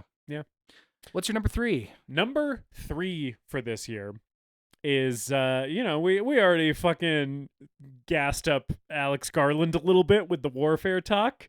Garland is back in the top 5 with 28 Years Later, which he, of course, wrote and is directed by Danny Boyle. It's my number 3 of the year. God damn, what a movie. 28 Years Later is like, it's number 3 on my list because I watched it once. I think if I watched it again, it might climb up, but based on the one viewing of it, it's sitting at number 3. I was really blown away by it. We've talked about it a little bit already, so I don't want to harp on it too much, but like listeners to the show know that I am a big fan of movies that are a deconstruction of masculine identity, and this is one of the best examples of that I've ever seen. It's so cool that they made a sort of like picaresque coming of age story about toxic masculinity that takes place in a zombie apocalypse. Yes. It's cool that they did that. Yes. And every 20 minutes the movie is like, we're doing a different thing now. And also, because the first 2 acts are a deconstruction of masculinity, right? And then the 3rd act becomes a meditation on mortality. Right? And like watching all of the Ralph Fiennes stuff in that movie, I was like hovering. So your favorite thing in a movie this year was Rocky Road to Dublin. Yes. My favorite scene in a movie this year is the Spike and Ralph Fiennes treating his mother's skull and placing it in the bone temple. God. So good. That scene, I was weeping watching 28 Years Later. First of all, the cry count on that movie is like off the charts. I don't even remember how many times I cried, but like, it's like beautiful and meditative, and like Boyle is like an older guy now, and he just takes his time and lets you sit in the beauty and the pain of it all in that 3rd act. And it's like transcendent. Like and also the visuals in that movie. Oh my God. Like when Spike is walking back to when Spike and his dad are running back to the island, the land bridge, yeah. Yes, across the land bridge, and you can see like the Milky Way because there's no light pollution because we're in the apocalypse. And the stars and you can see like the galaxies and nebulas and stuff in the sky, and the colors in that movie, like when they're in the forest, the greens are like popping. The fucking iPhone rig that they did to do the zombie kills, where like they're getting shot by arrows and you're seeing stills from multiple angles each time one of them gets hit. Like it really felt, watching 28 years later, like I was watching a meaningful stylistic evolution in the film medium. And that is such an exciting thing to feel when watching a movie. Like I was watching it and I was like, nobody has ever made a movie like this before, and people are going to be copying what this movie is doing. Like this movie is breaking new ground, is how I felt about it when I was watching it. And it's like, that feeling was so exciting. And then it's also just anchored by like so much pathos and so many good performances. And yeah, fuck, dude, what a movie. I loved it. Yeah, I was really impressed with it. And I haven't seen a lot of recent Danny Boyle, so I was so pleased to know that he still has the juice. Yeah, man. This is still the guy who made Trainspotting and Sunshine and 28 Days Later. Some of the stuff in that movie on that first viewing kind of hit me. Some of the swings that movie takes. Yeah. I'll tell you. I don't know. I'll tell you one swing it takes. Yeah. Big old zombie dick. Yeah. Fucking like that swinging thing will hit you in the face. Fucking grandfather clock, dude. I'll get fucking blunt force trauma from that dick. His fucking baseball bat between his legs. I don't know if everything that movie did worked for me on that first viewing, but I sort of learned to love the glorious mess of it all. Yeah. Which is not to say that I think the movie's poorly made. I think it's very well made, but that is a movie very much interested in taking risks and not resting on its laurels. And I'm looking forward to whenever I get to watch it again. And apparently the Bone Temple also rocks. I really must see the Bone Temple. It's great to have a good January movie. That's a rarity. I'm like chomping at the bit to see the Bone Temple. Yeah, I really want to go see it. Yeah. We'll go see the Bone Temple. What's your number 3 movie of the year? My number 3 of the movie of the year. It's been a good year to be a Predator fan because my number 3 movie of the year is Predator Badlands. Hell yeah! Are you a fan of shit that's cool? Yes. Watch the film Predator Badlands. Are you a fan of when a PG-13 movie decides to go unreasonably hard? Yeah. Watch Predator Badlands. Dan Trachtenberg just gets Predator. He just understands Predator.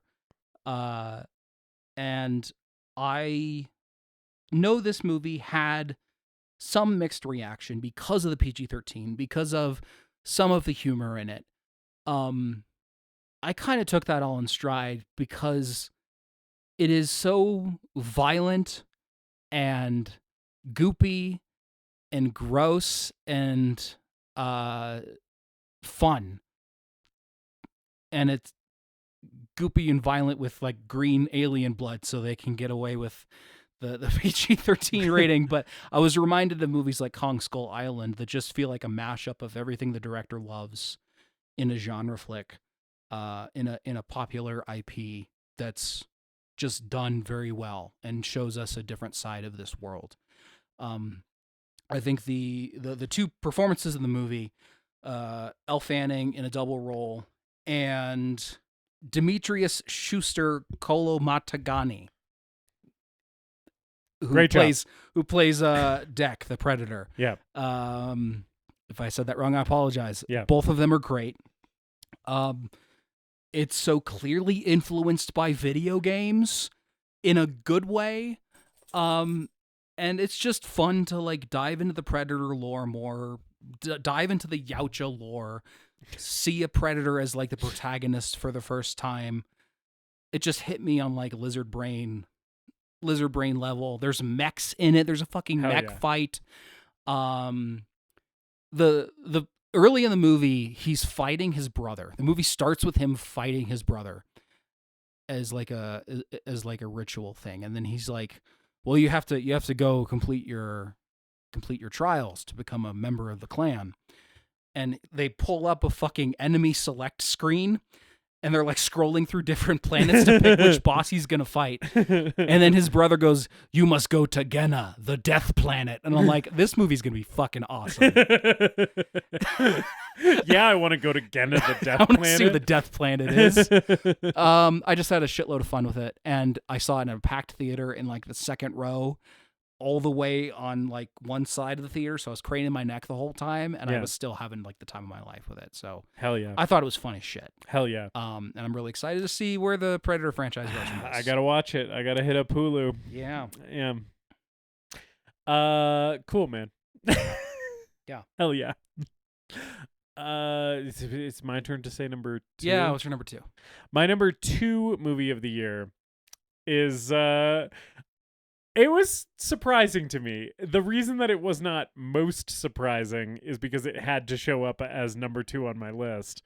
But like, I casually decided to throw on Steven Soderbergh's Black Bag about a month ago, and was not aware that I was going to be seeing my second favorite movie of the year. I was like, I heard Black Bag is good. I heard it's fun. I like Michael Fassbender. You know, I like Cate Blanchett.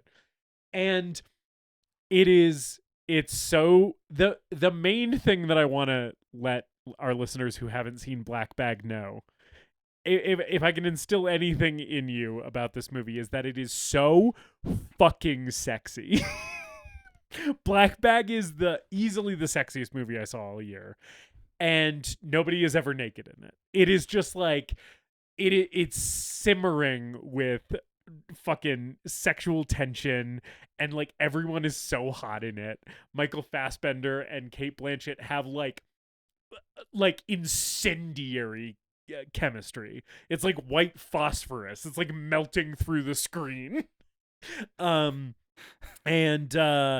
Yeah, man, it's really, really hot. And also it's both hot and also extremely cool. Like, it is just such sleek filmmaking. The way that he shoots, like, anytime there's like a light source in Black Bag, it's like a little diffused and there's like rings around it. There's a word for that is escaping me right now. But it's like all of the light looks like soft and dreamlike. And it's also like, it's sort of like a clandestine, like, backroom whispered conversation spy thriller. And everything is so, like, stylish and sleek. The production design is really nice. Like, all the rooms that they're in are, like, really lavish. And anytime you're in, like, Fassbender and Cate Blanchett's home in that movie, it is, like, a house that I would fucking kill someone to live in. It's just gorgeous, like wall to wall. It's just such a fun visual feast. And then also like the mystery of it and the intrigue really hooks you. And there's enough ambiguity in the movie where, like, when the movie ends, you can kind of, if you talk to like 3 different people who watched it, they all have different opinions about what went down, you know? So it's like a fun spy thriller in that it's like open-ended enough that you can kind of, it's up for interpretation, kind of who won the game of spies, you know? And it's like, that is a thing that makes this movie so much fun to think about after watching it. Like, you can mull it over for like weeks and find new stuff to like pick out and mine for like narrative importance, but also thematic importance and stuff. Also, it's a movie about how like loving your wife is the most important thing in the world. More important than stopping terrorist plots, more important than national security. The most important thing is monogamy, my man. I'm glad you liked it, because I didn't hear much about it. I loved And Black Bag. I had been interested in it, but I wanted to see more Soderbergh first, because I haven't seen any Steven Soderbergh. Yeah, it might be my first. But I threw it on because I had heard good things, and Yeah. I'm so glad I did. That's cool. I loved Black Bag. Instant 5-star movie for me. Like I would be hard pressed to pick out a flaw in that movie because I thought it was just such a thrill ride from beginning to end, but like a quiet, sexy, deeply cool thrill ride. And without an ounce of like cynicism in it either. Just like old school movie making. It feels like a movie that could have been made 30 years ago. In the best way. David, what is your number 2 of the year? So my top 2 movies both kind of captured the horror and the absurdity of living in the world, Yeah. living in the 21st century. Yep. And kind of provided a cathartic way to deal with all of the feelings that I've been dealing with, watching the slow decline of Western civilization. The sometimes not so slow decline. Sometimes a little faster than you thought it would be. Yeah, as we Yeah. give ourselves over to fascism and capitalism. Yep. So those are my top 2 movies, and the slightly lesser of those films is my number 2 film, which is Yorgos Lanthimos' Begonia. Yeah. Yorgos Lanthimos, who is quickly becoming one of my favorite directors, Yeah. dropping what I consider to be my favorite of the films that I've seen from him. Yeah. Which is surprising because it was a director for hire gig. It was not his original idea. You can't tell watching that movie though. He commits so hard to this premise. Yeah. And it is such a tense, funny, awkward, wonderful film. It is really funny. That is like any Yorgos movie. People are always talking about, oh, it's so anxiety inducing. They're so fucked up. They're so weird. And I'm like, what I feel like not enough people talk about is how Yorgos Lanthimos is one of our great comic directors, like one of our great comedy talents. Right. I think all of the performances in this are great. Plemons is great. Yeah. Obviously. As always. Really just like Plemons continues to impress me, but he feels so transformative in this role. Yeah. He's so committed to the character. And then Emma Stone, Yeah. who is like, again, in a similar way to Yorgos, like becoming one of my favorite actresses. And it's like, she's always been a good actress, but seeing her work with Yorgos is just, she's just delivering some of her best work that Yeah. I've ever seen her do. And I thought she was great in Poor Things and absolutely deserved the Oscar, even though I think it should have gone to Lily Gladstone this year. It was not an undeserved win for Emma Stone. Mhm. She was similarly great in Kinds of Kindness. And I think she was maybe better than both of those movies in Begonia. I think if this is her second Oscar win, I will not be disappointed with that. I agree that Begonia was probably the best I've ever seen her. Yeah. And fucking Stavros is great as a fat pedophile cop. Stavi showing up in this movie, I knew he was in it. Like, I knew it was coming. And still, when he shows up in this movie, I was like, fucking Stavros Halkias is in this movie. And he's just showing up and he's like, yeah, sorry I molested you. Yeah, the role he was born to play. Oh, man. Aidan Delbus, who plays Donnie. Yes. Heartbreaking. Yes. Heartbreaking performance. And a really good performance that could have gone very bad. Absolutely. One of those characters that it's like, you really need to nail this, otherwise the movie is sort of uncomfortable to watch. And thankfully, he nailed it.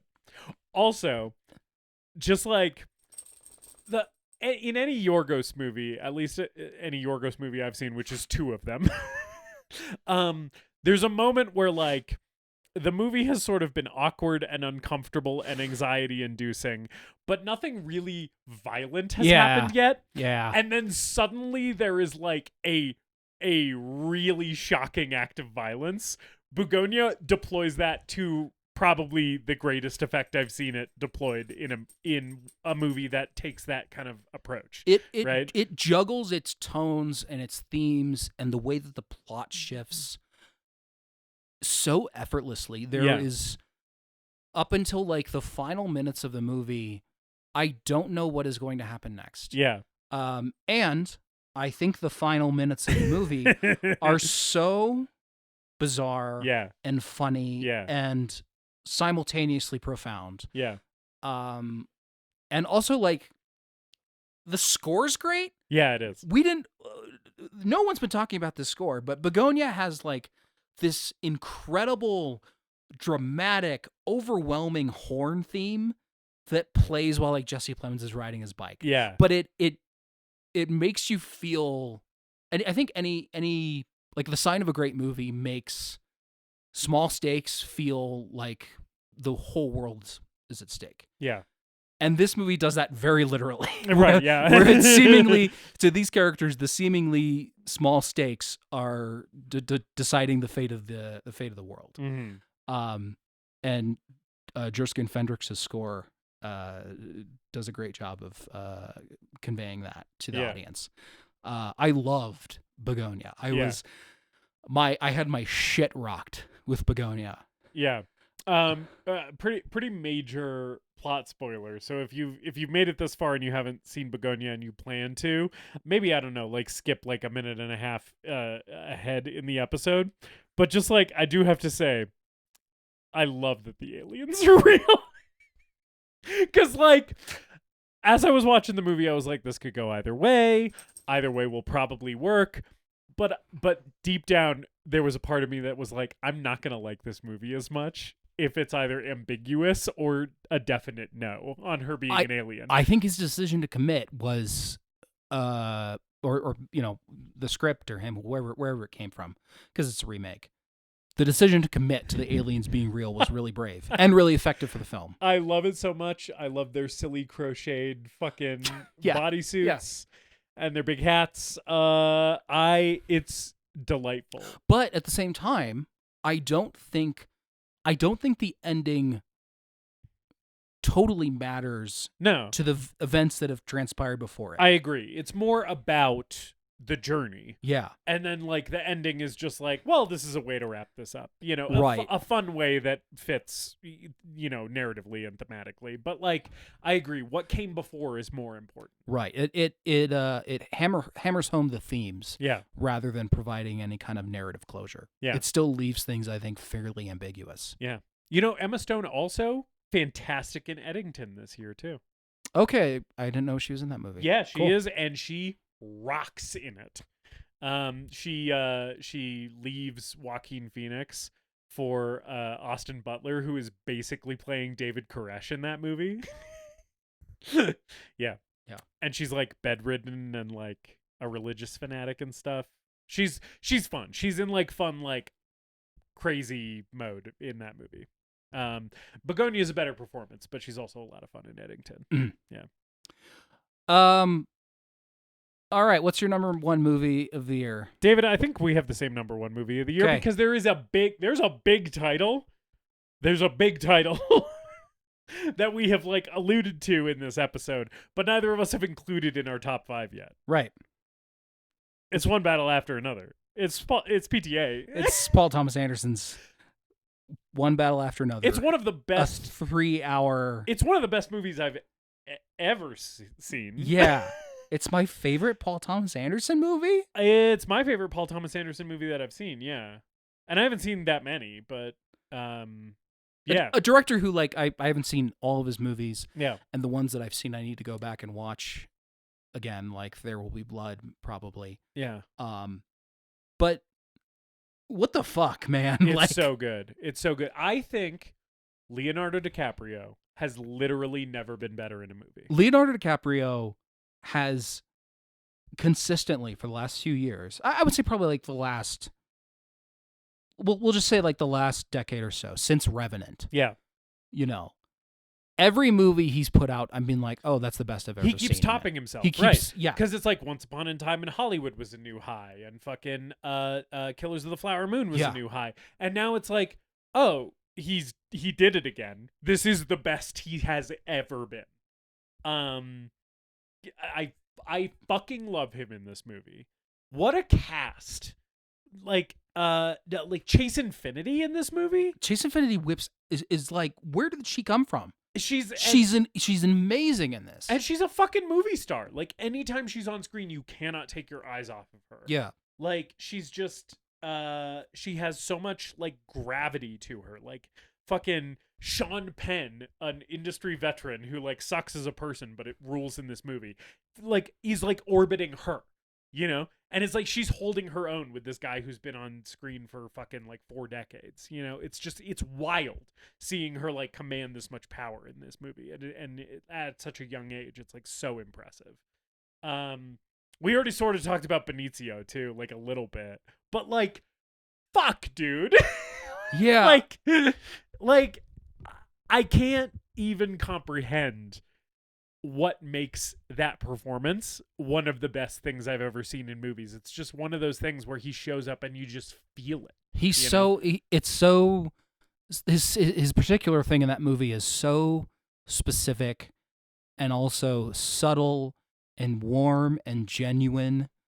That's kind of the thing with the movie, is like everything that it's doing in terms of its drama, its action, its tension, its exploration of its themes, its humor, is all married and coexists in such a unique package. And that feels a little bit like the PTA brand and like a natural evolution of his filmmaking, because he has always blended disparate tones to create something that feels really cohesive and real and fully realized, right?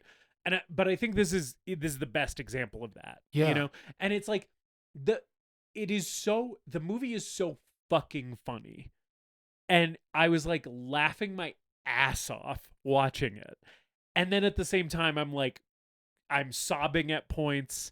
I'm like biting my nails, like anxious at points. And it feels like it's one of those movies that's just about living right now. Like, it's just, the movie is just about, and it's crazy that he wrote it so long ago, because it feels like it has to exist in 2025, you know? Like, and it just feels like such a microcosm of like what America has become, what we're all dealing with.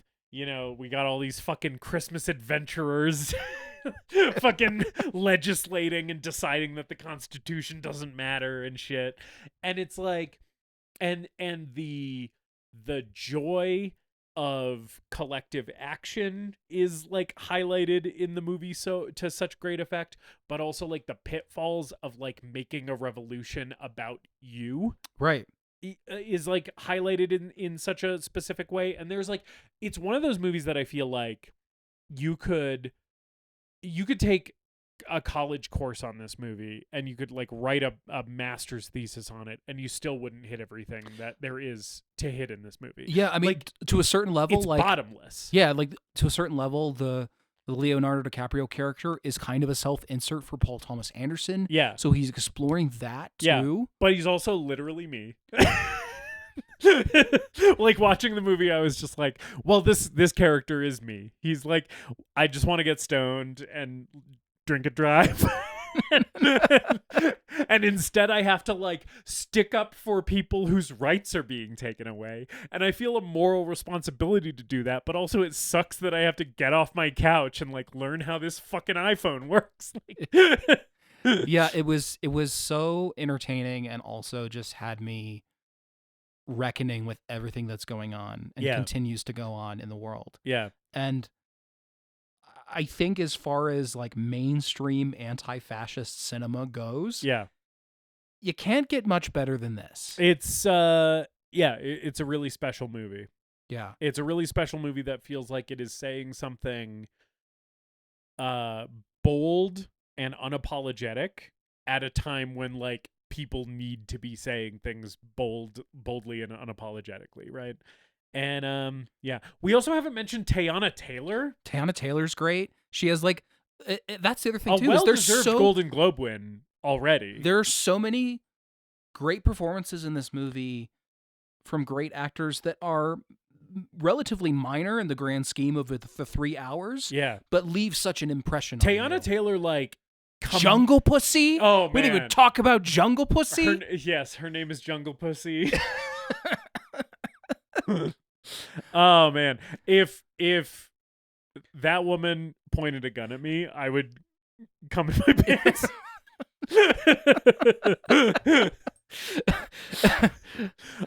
Which I think is, I'm definitely a type of guy depicted in that movie.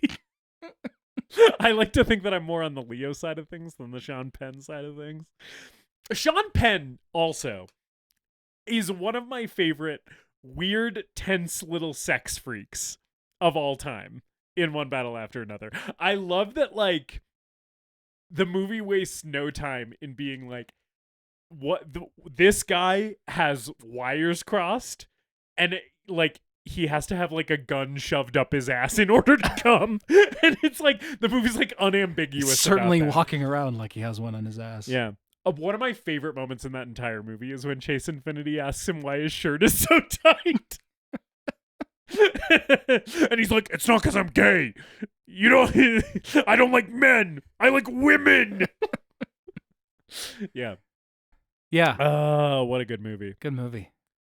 And like, yeah, and like, I think like we've been talking about, that one of the things that landed at the top spot on my list is that it is not only incredibly well made and extremely entertaining, but it is also, it like arrived at the exact correct point that it needed to, which I feel like is one of the things that allows art to transcend from like, oh yeah, this is like a fun thing for me to engage with, to like, this feels like important, and like it's something that like is a unifying kind of cultural milestone at this point in time, is that it's like just speaking to the moment in such an important way. Yeah, it did everything that a great movie needs to do to me. Yeah. And I think it is the one movie that checked all those boxes this year for me. Not to say that it's perfect. Yeah. But when I think back on my favorite movie experiences of the decade, One Battle After Another is going to be one of those. Yeah. Fuck yeah, man. Yeah, dude. A few small beers. No fear, like Tom fucking Cruise. I love the like non-binary revolutionary who's like giving Leo guff on the phone, who he's like dressing down. Comrade Josh? Comrade Josh, yeah. Get a fucking better name, Comrade Josh. And then the guy being like, that's a fucking war hero, man. Put some respect on his name. So that's 2025? Yeah. I do want to say okay. High Priestess Pod gave us her some things for us to call out in terms of her opinions on 2025 in film. She said that we should let the people know that her worst movie of the year was Materialists, without a doubt, which I was in the house when she watched Materialists, and it was like one of those movies that was so bad that she kind of had to yell at me about it a little bit. She really hated it. She thought it was awful. She thought that the fucking weird like tonal thing where I guess there's like a major sexual assault B plot in that rom-com, she was like, that was a bad decision. I didn't see it. I'm just relaying her feelings. And then her best movie of the year is Frankenstein, Guillermo del Toro's Frankenstein, which we haven't really talked about. Didn't talk about that at all, yeah. But that's High Priestess Pod's #1 of the year. Uh-huh. It was a runner-up for my top 5. It was another one of those contenders for the 5 slot. I loved Frankenstein. I thought it was great. I thought Jacob Elordi was phenomenal in it, and Oscar Isaac was clearly having a lot of fun. He was having fun, and I was definitely having fun because he was having fun. It also like it did make me cry. You know, I was feeling things watching it.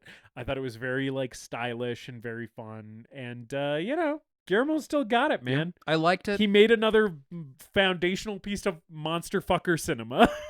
I liked it. I could go up or down on it next time I watched it. Yeah. The thing that I struggled with was like visually the production design was great, but something about the way it was shot, that like sort of like wide angle fisheye lens effect, Yeah. did not work for me at all. There were moments where it was distracting me, but for the most part, I enjoyed it visually. Mhm. But there were some moments where I was kind of like, nah, this doesn't look great. When the castle explosion happens, that just straight up looks like dog shit in that movie. Like that bad CGI explosion.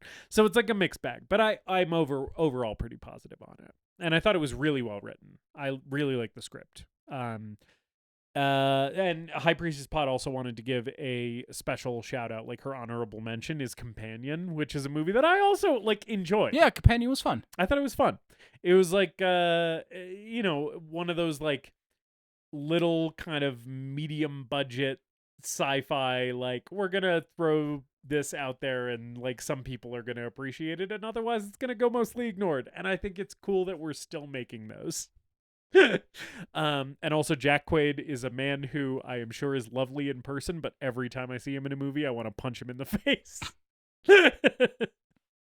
I like Sophie Thatcher in that. I liked her more in that than I liked her in Heretic. Yeah, I am looking forward to whatever she does next. Yeah. And then also the High Priestess Pod's only other shout out was the HBO Max picked up the Canadian TV series Heated Rivalry, the gay hockey show. Mm-hmm. I also watched Heated Rivalry, not a movie, TV show, but it's getting a shout out on the best of 2025 because boy, oh boy, do those hockey players have some buns. Didn't she also watch like the same 9/11 documentary like 5 times? Seems like every few weeks she's watching a 9/11 The documentary. 2 things she watches is gay hockey and 9/11. She watches the 9/11 dashboard. It's fine. We're not going to get into it. Yeah, I don't know. Is there any other? We haven't talked about like a couple other ones. Like, I don't know. Do we have anything to say about the monkey or fucking? I had fun with the monkey. I haven't thought about it at all since I saw it. Yeah, That's my opinion on the monkey. I will say the monkey is tied for the best Final Destination movie of the year, which is it's tied with Final Destination Bloodlines, but it's basically just another Final Destination movie. I don't know. I don't know if there's anything. I think I've basically called out most of the ones I've seen at this point. Oh, Horror in the High Desert 4 is a lot of fun. Shout out to my boy Dutch Marich. I hope he makes fucking 28 of those movies, and I'll see them all. I don't give a shit. It only costs him like, I don't know, like $15,000 every time he makes one. He can just churn one of those out. Yeah, surely. Dutch, please keep making those. Please make me a fucking talking head freak in one of your Horror in the High Desert movies. I can talk about how I saw a tree move sometime or something. I thought Honey Don't was fun, and people are being way too mean about it. Yeah. People are being too mean about Ethan Coen's lesbian movies. Yeah. Which, I mean, like, I get, like, white male director is, like, making lesbian crime movies, and people are maybe raising their eyebrows at that. But I also haven't seen them, so I can't opine. Yeah. We could do what we're looking forward to in 2026, but I feel like Dune I don't even know 3. Yeah, right. Robert I still Eggers' gotta read that. Werewolf. Werewolf. Their castle. Probably seeing some of the movies that were only in limited release that will probably be awards contenders this year. Maybe they'll show up at our theater this year, so we'll be able to see them. I'm looking forward to Horror in the High Desert 5. It'd be so fucked up if I went to go see Marty Supreme tomorrow and it was like the best movie of the year. last year, and it just wasn't on the episode. Whatever, man. Who gives a shit? It's our podcast. We can do whatever the fuck we want. Spielberg's going to be back. Yeah, he's making another Alien movie. Yeah, that could be good. Disclosure Day, right? Yeah. Yeah, that's what it's called. It's, aliens are living among us and shit. And they probably helped build the pyramids or some shit. We'll find out. Did you know that Steven Spielberg, his obsession with aliens either started or was exacerbated by the fact that he like claims to have actually seen a UFO at one point? I don't think I knew. Do you know that? Yeah. He had like an encounter, and like that's one of the reasons that this has been like a lifelong fixation for him, is because he like saw some shit one time. So I guess if anybody is in a position to make a alien movie, it's like a guy who has fucking encountered the high strange in person. Made a few of the best alien movies ever made. That's Yeah. right. That's right. Yeah, we're not talking about that next week, but maybe we should hit one of those at some point. Yeah. A War of the Worlds or a fucking Close Encounters or some shit. Thanks for listening. Yeah. We're gonna end the episode because we're running out of steam. Yeah. We don't have that much left to talk about. It's Yeah. Follow us on Instagram Mm-hmm. at TGMEM_podcast and That's send right. us an email at thegreatestmoviepodcast@gmail.com. Thanks for your support over the past year, and we're hoping this is another good year for the show. Yeah. And we love you. Kiss, kiss. Thank you for continuing to listen even while we were on our holiday break. Did people listen while we were on our holiday I've been break? looking at the metrics, and we Okay. gained like 6 followers even though we weren't releasing any episodes. Cool. So if you're new to the show, if you're like listening through and you've gotten here, thank you for listening. And you know, we like that we can take breaks and our audience doesn't just completely abandon us. That's nice. It's nice that we've built enough of a following that like you guys are still listening even when we take some time for ourselves. Yes. What are we watching next week? Next week we had a recommendation a while back for a movie that I've never seen, a movie that David has seen. And I figure, you know, we're starting a new year. We should start with a banger. We should start with something that's pretty much guaranteed to be our shit. So I'm just going to rip the Band-Aid off, and I'm going to say I am excited to view for the first time the Gareth Evans film The Raid. Fuck yeah, dude. Ah. It wasn't even really on my radar until you told me today that I was picking the movie for next week. And then I was like, okay, I could do like Rutger Hauer Blind Fury. That's one that I've had in the back pocket. Yeah. We could watch like Bubba Hotep. That's another one that I've had on the back burner for a while. We were talking about Danny Boyle. I was like, I've never seen Sunshine. But ultimately I was like, you know what? I think I want to watch a guy kill people with a hammer. You know, like what I need right now is to watch hundreds of people die. So I think The Raid was a good choice. Hell yeah. So yeah, join us next week for The Raid, which I have arbitrarily selected, but I am almost positive I'm going to love. Next week's going to be about good times, self-care, and killing a guy with a fluorescent bulb. Yeah. So join us for The Raid next week. In the meantime, as we said, spread the word about the show. We love you so much. And as always, Later, dipshits! We hope you enjoyed this episode of The Greatest Movie Ever Made. Please remember to leave us a rating and a review, and to subscribe to the show wherever you listen. We appreciate you supporting the show and spreading the word. Tell your friends to listen, tell your enemies to listen, tell your mom to listen. If your neighbor has an unsecured Bluetooth speaker, connect to it and play an episode. You can follow us on social media at TGMEM_podcast. And if you've got a movie that you want us to talk about, send us an email at thegreatestmoviepodcast@gmail.com. To the Academy of Motion Picture Arts and Sciences, thank you for this honor. And to all the people who helped me along the road, congratulations to the other honorees tonight. And everyone have a great night. You have a very interesting face. Good night.